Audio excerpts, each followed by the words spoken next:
Hello viewers, welcome to my YouTube channel. In this video I am going to discuss about history and development of pharmacovigilance. What is pharmacovigilance? Pharmacovigilance is also known as drug safety. Pharmacovigilance is defined by the European Commission as the process and science of monitoring the safety of medicines and taking action to reduce the risks and increase the benefits of medicines. That means pharmacovigilance will be conducted after entering the drug into the market. They monitor the adverse drug reactions of medicines and ensure the safety of the medicines. The word pharmacovigilance derived from pharmakon. It is a Greek word that means drug. Vigilare is a Latin word that means to keep watch. Then what is the aim of pharmacovigilance? To monitor the risk and benefits ratio of the drugs, improve the patient safety and their quality of life. Then what are the PV activities?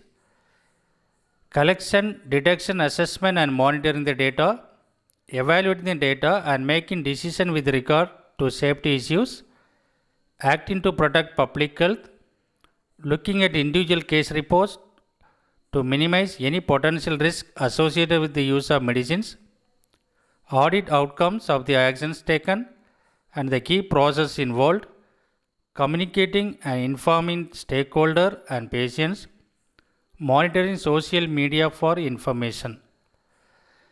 Main activities they are collect the data of the information from the market. If any adverse reaction will be found out, they will withdraw the drugs and also inform to the stakeholders and the patients. Then what is the history of the pharmacovigilance? Here I mentioned some of the history of the pharmacovigilance that are behind that the development of pharmacovigilance.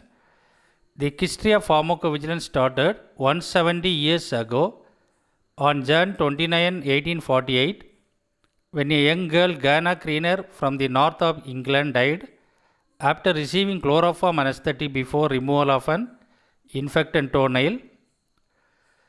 Sir James Simpson had discovered that chloroform was a safer and powerful anesthetic, and Keegan introduced it in a clinical practice. The causes of Kana's death was investigated to understand what happened to Kana, but it was impossible to identify what killed her. Probably she died of a lethal arrhythmia and pulmonary aspiration. In 1937, there were 107 deaths in USA because of the use of sulfanilamide elixir containing diethyl glycol as the solvent. This solvent was considered the cause of death, but the manufacturing companies were not aware about its toxicity at that time. Consequently, the Federal Food, Drug, Cosmetic Act was established in 1938. Its aim was to renovate the public health care system.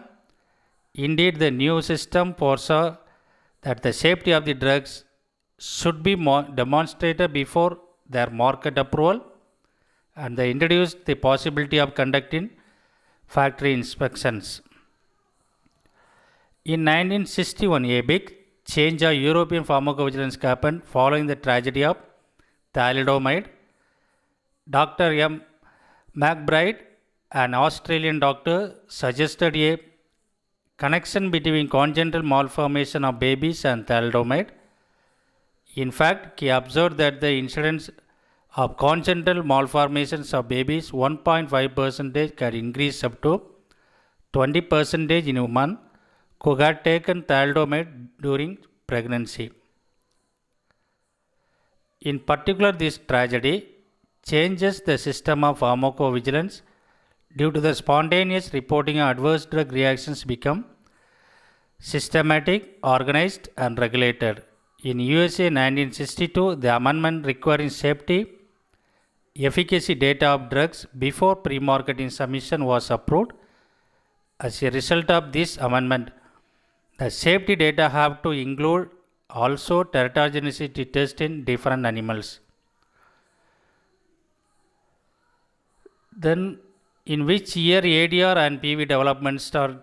1747. Very first known clinical trial was James Lynn, proving the usefulness of lemon juice in preventing scurvy. 1848, Hannah Greener from the North England died after receiving chloroform anesthetic before removal of an infected toenail.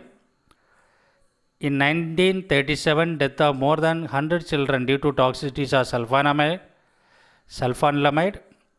1950, aplastic anemia reported due to chloramphenicol toxicity. In 1961, worldwide tragedy due to thalidomide toxicity. 1963, 16th World Health Congress recognized significant to rapid action on adverse drug reactions. In 1968, WHO research project for international drug monitoring in pilot scale. 1996, global standards level clinical trials initiated in India. In 1997, India touched with WHO adverse drug reaction monitoring program. In 1998, initiation of pharmacovigilance in India. 2002, 67th National Pharmacovigilance Center established in India.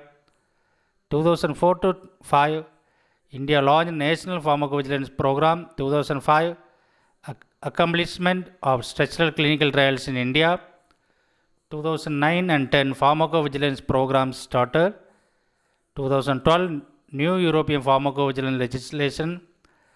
And 2017, new ultravigilance format was started. Then how they will do what the process? First, they collect the data for case input, safety hall center, reported cases, clinical trials, spontaneous report, and literature search cases. Then moves on the case intake into case processing.